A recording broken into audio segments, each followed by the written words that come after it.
Hello everyone, welcome to Uttam's academy turning points. మరి మనం idioms అనే ప్రేజెస్లో భాగంగా టెస్ట్ నెంబర్ 7కు రావడం జరిగింది. ఇవన్నీ కూడా మనకు చాలా చాలా ఇంపార్టెంట్ అన్న విషయం మనకందరికీ తెలుసు. బాగా రెగ్యులర్గా ప్రాక్టీస్ చేయండి. వీటిని బై హార్ట్ సిస్టమ్ కాకోకుండా మీకు అనుకూలంగా ఉండే విధానంలో మీరు దానికి రిలేటెడ్గా స్టోరీ అన్న ఉంటే మీకు అన్వయించుకుంటూ ముందుకెళ్తే మాత్రం ప్రతిదీ కూడా మీకు చాలా యూస్ఫుల్గా ఉంటుంది. మరి చూద్దామా? Now come here. So he died in the harness. ఏం చెప్పినాం? డైడ్ ఎప్పుడు చనిపోయినాడు? ఆర్నెస్. సో ఆర్నెస్ అంటే మీరు ఆనరరీ అని గుర్తుపెట్టుకోండి. ఆనరరీ అంటే మీకు గౌరవప్రదమైనటువంటి చావు. అంటే గౌరవప్రదమైన జాబ్ అని ఎప్పుడు చెప్తాం? ఒక వ్యక్తి ఒక జాబ్లో ఉన్నప్పుడు, సో జాబ్ చేస్తూ ఉన్నప్పుడు చనిపోతే అతన్ని చాలా గౌరవిస్తారు.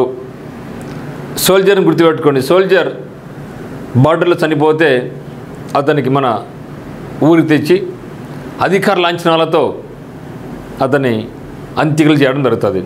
కాబట్టి అది గుర్తుపెట్టుకుంటే ఇక్కడ మన ఈజీగా ఉంటుంది.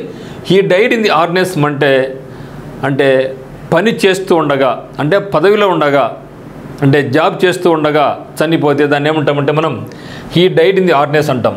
అంటే ceased to live, died for a disease, died for his country, died while working. So died while working, పని చేస్తూ చనిపోతే ఏమంటాం? డైడ్ ఇన్ ది ఆర్నెస్ అంటాం. సో ఆర్నెస్లో మీరు ఏమనుకోరంటే ఆనరరీ అని గుర్తుపెట్టు. ఆనరరీ అంటే గౌరవప్రదమైన అని గుర్తుపెట్టుకుంటే మనకి ఇది ఈజీ గుర్తుండిపోద్ది. Now all his schemes ended in smoke. అతనికి స్కీమ్స్ అన్నీ కూడా ఎండ్ అయిపోయినాయి. ఎట్లా ఎండ్ అయిపోయినాయంట? స్మోక్తో ఎండ్ అయిపోయినాయి అంటున్నాడు. సో స్మోక్తో ఎండ్ అయిపోయిందని అర్థం ఏమి? అక్కడికి ఏం మిగల్లా, బూడిద తప్ప ఏం మిగల్లా అని అర్థం. సో కాబట్టి మంచి ఫలితాలు ఇవ్వకపోవడం. సో బూడిద మిగిలిపోయింది. No what is the use? బూడిద మిగిలితే గాలి కొట్టుకొని పోతుంది, ఎటువంటి రిజల్ట్ లేదు. Not to produce good results.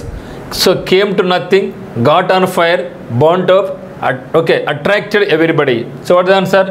Came to nothing అంటే ఎటువంటి ఫలితము లేదు, ఎటువంటి రిజల్ట్ ఇవ్వలేదు అని అర్థం. Then the meeting has been put off indefinitely. So meeting అనేది ఏమైందంట? పుట్ ఆఫ్ అయిందంట. ఎట్లా పుట్ ఆఫ్ అయిందంట? Indefinitely. So what is the meaning indefinitely అంటే ఏమంటే నిరవధికంగా. మనం చూస్తూ ఉంటాం లోక్సభ సమావేశాలు కానీ, రాజ్యసభ సమావేశాలు కానీ, లేకుంటే అసెంబ్లీ సమావేశాలు కానీ చూస్తూ ఉన్నప్పుడు ప్రతిపక్ష సభ్యులందరూ కూడా ఎక్కువ గలాపా చేసినప్పుడు, ఆ యొక్క సభ జరగదనుకున్నప్పుడు స్పీకర్ ఏం చేస్తాడు? సభను నిరవధికంగా వాయిదా వేస్తాడు. So that is the meaning of indefinitely, నిరవధికంగా, ఎప్పటికీ తెలియదు. ఇక్కడ నాకేమైంది? మీటింగ్ ఏమైంది? నిరవధికంగా పుట్ ఆఫ్ అయింది. అంటే పుట్ ఆఫ్ అంటే పోస్ట్ పోన్ అయింది అని అర్థం. So please remember, put off means postpone. మరి కాల్ ఆఫ్ అంటే క్యాన్సల్, కాల్డ్ ఆన్ అంటే టు విజిట్ అని అర్థం. ఇక్కడ మనకు పుట్ ఆఫ్ అంటే ఏమంటే meaning postpone. Okay, cancelled కాదు, క్యాన్సల్ అంటే మీకు call off. So postpone. Okay, పోస్ట్ పోనుడు. సో పుట్ ఆఫ్ మీన్స్ పోస్ట్ పోనుడు. ఎట్లా గుర్తుపెట్టుకోండి? మీరు పీ ఉంది కదా, పీని గుర్తుపెట్టుకోండి. పుట్ ఆఫ్ పిఓ అని గుర్తుపెట్టుకుంటే మనకు కొంచెం ఈజీ గుర్తుపెట్టుకోవచ్చు. సో పుట్ ఆఫ్ మీన్స్ పోస్ట్ పోనుడు. కాల్ ఆఫ్ అంటే క్యాన్సల్. గుర్తుంటే కాల్ ఆఫ్, కాల్లో సిఏ ఉందా, సిఏ ఉందా, అట్లా. సో కాబట్టి పిఓ పోస్ట్, సిఏఎన్సిఎల్ అట్లా గుర్తుపెట్టుకుంటే మనకి ఇది ఈజీగా ఉంటుంది. No come to fourth one. The rules of the deal are set forth in the brochure. Set forth in the brochure. So ఆ యొక్క డీల్లో కుదిరినటువంటి రూల్స్ అన్నీ కూడా ఎక్కడున్నాయి? బ్రోచర్లో పొందపరిచి ఉన్నాయి.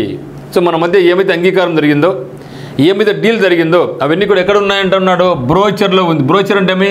ఒక ప్రాస్పెక్టస్, ఒక బుక్లెట్ లాగా ఉంటుంది. దాని రూల్స్ అండ్ కండిషన్స్ అని, ఇక్కడ టర్మ్స్ అండ్ కండిషన్స్ అని ఇక్కడ ఉంటాయన్నమాట. సో కాబట్టి ఎట్లా set forth. So set forth అంటే ఏమంటే state or describe something in writing or speech. So అంటే బ్రోచర్లో ఏం చేస్తాం? రాస్తాం కదా. కాబట్టి stated, accepted, contradicted, printed. So ఇక్కడ ఆన్సర్ ఏమంటే మనకు ప్రింటెడ్ అంటే మనకు స్టేటెడ్ అంటే చెప్పడం, ఊరికే చెప్తే కుదరదు. రిటర్న్ పరంగా ఉండాలి. మనం ఎవరి దగ్గర అప్పు తీసుకుంటాం, ఏం చేస్తాం, నోటి ద్వారా నీకు 1 lakh అప్పు ఇవ్వాలంటే కుదురుతుందా? దానికి మనం ఏం చేయాలి, రిటర్న్గా రాసుకోవాలి కదా. కాబట్టి రూల్స్ ఆఫ్ ద డీల్, మా ఇద్దరి మీద ఒక డీల్ కుదిరింది. ఆ యొక్క డీల్ ఏముంది అంటే బ్రోచర్లో రిటర్న్ పరంగా సో ప్రింట్ అయిపోయింది అని అర్థం. కాబట్టి set forth means printed. Set forth means printed. Then she bought her new house for a song. She bought her new house, ఆమె కొత్త ఇల్లు కొనుక్కునింది. ఎట్లా కొనుక్కునింది? ఫర్ ఏ సాంగ్, పాట కొరకు. So she bought her new house, ఆమె కొత్త నూతన భవనాన్ని, నూతన ఇంటిని కొనుక్కోవడం జరిగింది. ఎట్లా కొనుక్కునింది? దేని కొరకు? ఫర్ ఏ సాంగ్, పాట పాడడానికి కొనుక్కునింది. పాట పాడడానికి మరి ఇల్లు కొనుక్కోవాలనా చెప్పండి? సో పాట పాడడానికి ఇల్లు కొనుక్కునిందంటే అర్థం ఏమంటే ఇక్కడ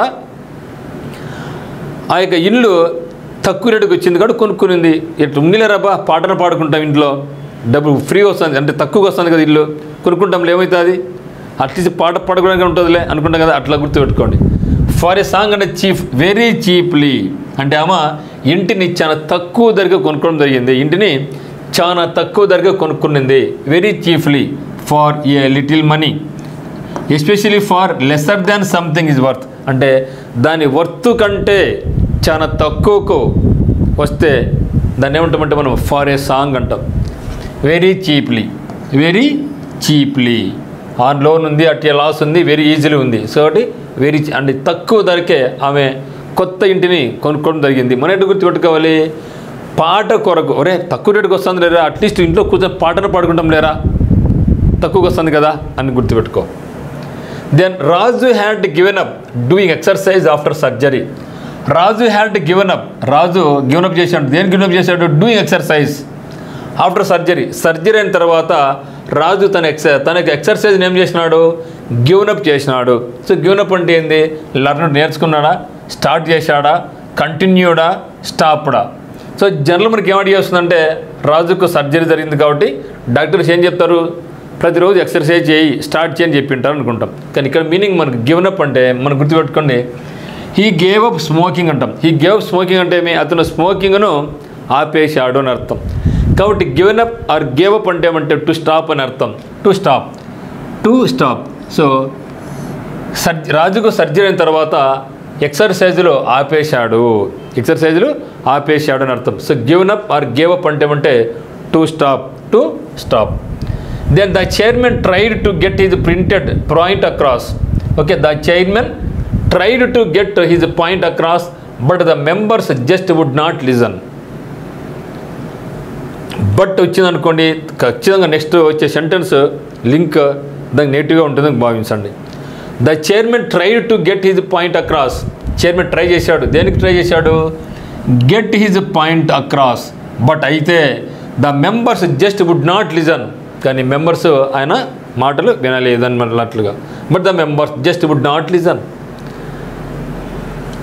give them a lesson, insist on, make them understand, motivate them. So get his point across. Get his point across అంటే ఏమంటే to make people understand. So ప్రజలకు అర్థమయ్యే విధంగా what is one is saying. Okay, so chairman ఏం చేశాడు? ఆ యొక్క point అందరికి అర్థం కావాలని ప్రయత్నించాడు, కానీ మెంబర్స్ వినలేదు. మెంబర్స్ వినలేదు. So give them a lesson, insist on, make them understand. So మన కాన్సెప్ట్ మిత్రమా, make them understand, make them understand. అంటే చైర్మన్ వాళ్ళందరికీ అర్థం కావాలి అని ట్రై చేశాడు, కానీ మెంబర్స్ అయితే వినలేదు.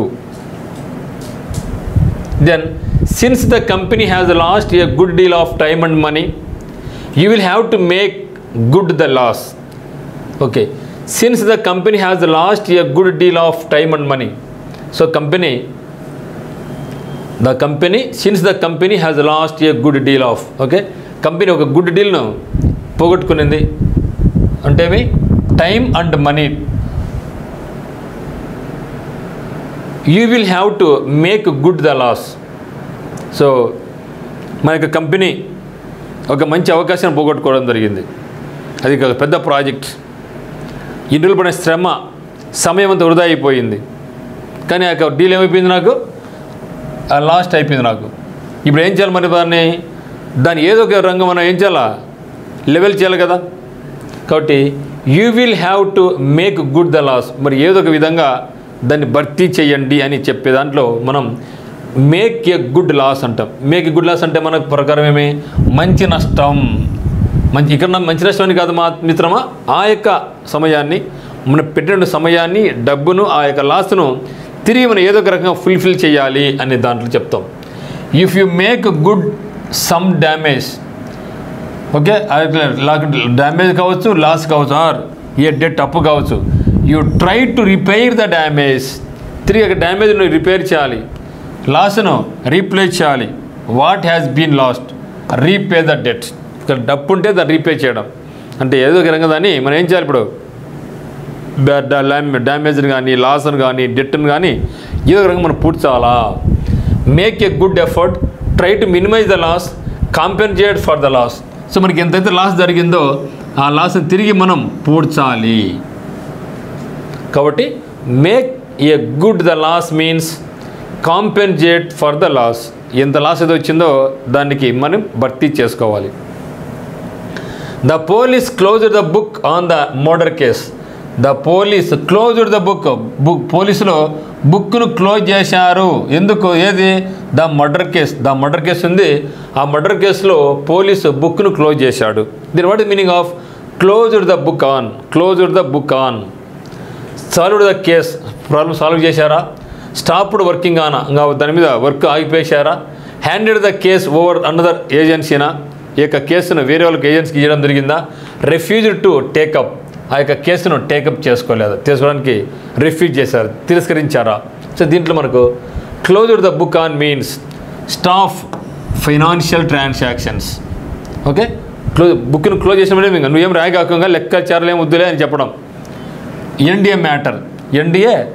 మరి ఇక్కడ మనకి మీనింగ్ చెప్పండి ఏముందో, closed the book on means stopped working on. ఇంకా పోలీసులు ఆ కేసుల మీద పని చేయడం ఆపేశారు, ఎటువంటి క్లూస్ దొరకలేదు ఇంకా. కాబట్టి closed the book on means stopped working on. Then his arguments cut no ice with me. His arguments, అతని యొక్క arguments cut no ice with me. మనకు చాలాసార్లు రావడం జరిగింది మిత్రమా, ఇది చాలా important word. Cut no ice with me means ఎటువంటి ప్రవన్ చూపలేదు అని మినిమం ఉపయోగిస్తాం. అతనికి ఆర్గ్యుమెంట్స్ వల్ల ఎటువంటి ఇంపాక్ట్ అనేది లేదు. Okay, not have importance to someone, ఒకరికి అంత ప్రాముఖ్యం ఇవ్వాల్సిన అవసరం లేదు అని చెప్పడంలో అంటే అతని యొక్క ఆర్గ్యుమెంట్స్కు మనకు ఎక్కువ ప్రియారిటీ కానీ, ఎక్కువ ఇంపార్టెన్స్ కానీ, పట్టించుకున్న విషయం కానీ లేదు అని చెప్పడం. Had no influence on me, did not hurt me, did not benefit me, did not make me proud. Okay, so had no influence on me. 11th one, at one's wits end. At one's wits ends. So wit అంటే ఎవరండి, witty అంటాం. So Tenali Ramalingudu చాలా తెలివివంతుడు, witty person. Birbal చాలా తెలివివంతుడు. ఇక్కడ VIT end. So wit అంటే ఏమంటే తెలివి, అవగాహన శక్తి, హాస్య ప్రసంగంలో వినోదం కలిగించే వ్యక్తి. ఎవరు, తెనాలి రామలింగుడు అయితేనేమి, బీర్బల్ అయితేనే, వీళ్ళందరూ కూడా తమ హాస్య ప్రసంగంతో వినోదం కలిగిస్తారు. అట్లనేసి వాళ్ళ దగ్గర తెలివి లేదని కాదు, అత్యద్భుతమైన తెలివి ఉందన్నమాట. కాబట్టి అట్ విట్ ఎండ్స్ అంటే ఏమంటే కంప్లీట్లీ పజల్డ్ ఆర్ పర్ప్లెక్స్డ్ అంటే కన్ఫ్యూజ్ అయిపోయినారు, గజిబిజిగా ఉంది, అర్థం కాకుండా ఉంది అని చెప్పడం. Not knowing what to do, మరి నాకు అర్థం కాల ఏం చేయాలనో అని దాంట్లో చెప్తాను. అంటే అట్ వన్స్ విట్స్ అంటే ఏమంటే completely puzzled, perplexed, doubtful, confused. Okay, then to work hard, to be intelligent, to get puzzled, to do stupid. So what is the answer, to get puzzled. Then to take someone to task. Task అంటే work తీసుకోవాలి. దేన్ని తీసుకోవాలా, someone కొంత తీసుకోవాలా, టాస్క్ని తీసుకోండి అంటే ఏమంటే reprimand or criticise, విమర్శించడము, తిట్టడము. ఓకే, ఇక్కడ reprimand or criticise. Okay, to scold someone, to assign work to someone, to take someone to his place of work, to praise someone for the work done. మరి చూడండి ఇక్కడ to take someone to task means to scold someone అనమాట. Then to face the music, number of times వచ్చింది కదా. So to face the music. So to be greeted rudely, to be afforded warm hospitality, to enjoy the music programme, to bear the consequences. మనం ఏం తప్పు చేసినప్పుడు మిగతా వాళ్ళు మనం విమర్శిస్తూ ఉంటారు, తప్పదు, we have to bear. To accept unpleasant consequences. Example చూస్తే, after several years of cheating his employer, కంపెనీలో ఒక అబ్బాయి ఒక ఎంప్లాయీ పనిచేస్తున్నాడు, మరి చాలా సంవత్సరాల నుంచి అతను చీట్ చేస్తూ ఉన్నాడు. The embezzler finally had to face the music. మరి ఎప్పుడు చేస్తాడు, ఎప్పుడోసారి దొరుకుతాడు కదా. సో ఎంబజల్ అంటారు మోసగాడు, ఎప్పుడోసారి మోసం చేసి దొరుకుతాడు. సో దొరికినప్పుడు అందరూ కూడా ఏమంటారు, అతన్ని నిందిస్తారు, అరుస్తారు, తిడతారు. తప్పదు, ఇంకా you have to face the music, have to face the music. ఆ యొక్క పరిణామాలకి అతనే బాధ్యుడు కాబట్టి వాళ్ళు తిట్టినా కొట్టినా ఏం చేసినా కూడా వాటిని అతను భరించక తప్పదు. Then to blow one's own trumpet. To blow one's own trumpet. Blow అంటే ఊదడం. దేని ఊదుతాడు? సన్నాయిని. ట్రంపెట్ అంటే సన్నాయి. అంటే తన గురించి తానే గొప్పలు చెప్పుకుంటున్నాడు. నేను వాడిని, ఈయన్ని, ఇప్పుడంగిని, పోటుగాని అని చెప్పుకుంటున్నాడు. సో వాడిని ఏమంటామంటే మనం అనవసరంగా ఏ వ్యక్తి అయితే తన గురించి ఎక్కువ చెప్పుకుంటూ ఉంటాడో, లేని దాని కూడా ఉన్నట్టు చెప్పుకుంటూ ఉంటాడో ఆ సందర్భాన్ని ఏమంటామంటే మనం to blow one's own trumpet అంటాం. To play on one's own trumpet, to praise one's own self, to create noisy disturbances, to have a high pitched voice. So what the meaning? To praise one's own self అంటే తన గురించి అతనే పొగుడుకుంటూ ఉంటాడు. To run one down. To run one down. So అన్ని మందిగా run one down అంటాడు. So negative. So criticise someone or something often అన్ఫేర్లీ. So to be in a hurry, to be weak and tired, to disparage someone. So to disparage, what means disparage? So disparage means playing down. Par అంటే equal, డిస్ అంటే negative. అంటే అతనికి ఏదైనా తగ్గించడం. అంటే ఇక్కడ అతను ఏదైనా గొప్ప పనులు చేస్తే నువ్వు ఏం చేతకాడవి, నువ్వు చేయలేదులే, జాబ్ వచ్చిన నీకు వాడు జాబ్ రాడు తెచ్చుకున్నాడులే, రాజకీయం తెచ్చుకున్నాడు, డబ్బులు పెట్టి తెచ్చుకున్నాడు అంటే అట్లా విమర్శించడం అనమాట. So disparage means playing down. To run one down అంటే to criticise someone or something often unfairly. అతను కష్టపడి జాబ్ తెచ్చుకున్నా కూడా అతను విమర్శిస్తున్నారు అనమాట. Then at snail's pace. So snail అంటే ఏమంటే నత్త. స్నేల్ అంటే నత్త, పేస్ అంటే వేగం. ఓకే, ఏమంటాం? పేస్ అంటే వేగం, స్నేల్ అంటే నత్త. మనం అంటూ ఉంటాం, ఒక వ్యక్తి చాలా చిన్నగా పని చేస్తూ ఉంటే ఏమిరా నత్త నడకపోతా ఉంది, ఏమి నత్తమా నడుస్తున్నావురా అంటే అంత స్లో నడుస్తున్నావే అని అర్థం. కాబట్టి స్నేల్ పేస్ అంటే మరి నత్త నడక అంటే very slowly movements. To do things very slowly. To do things very slowly. మనకేమైనా to walk like a snail, the lack of interest in work, to do things in a methodical manner. So మనకు answer ఏమంటే to do things very slowly. To do things very slowly. Then to turn a deaf ear to.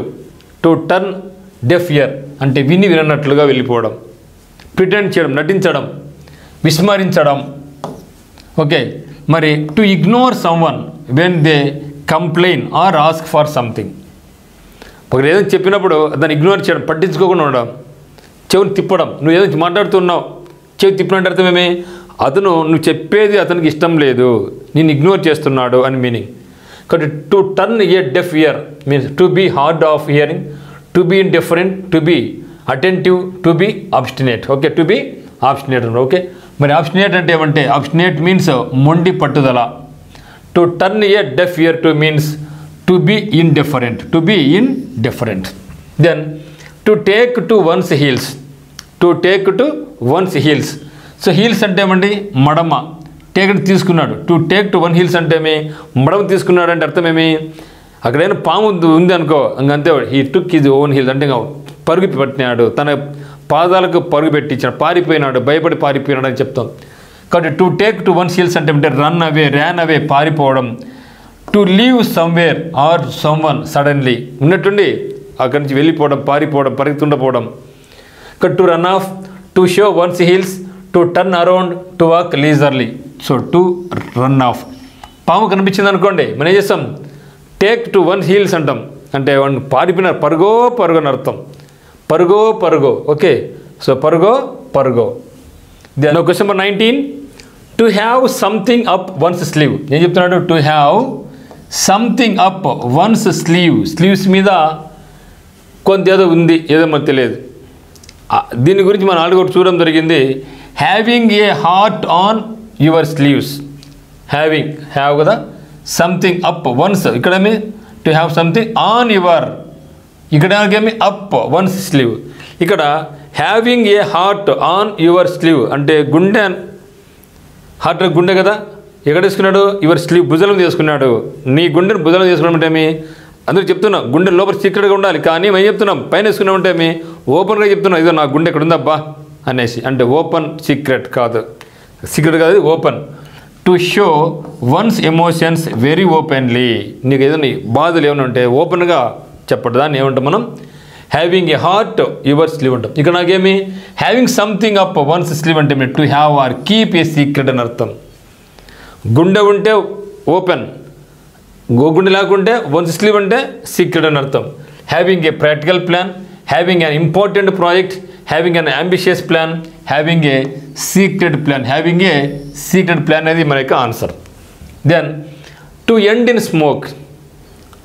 So end in smoke అంటే పొగతో end అయిపోయిందంటే result ఏమీ లేదని అర్థం. To have smoking session, to be on fire, to come to nothing. Okay, answer మనకేమి? To come to nothing.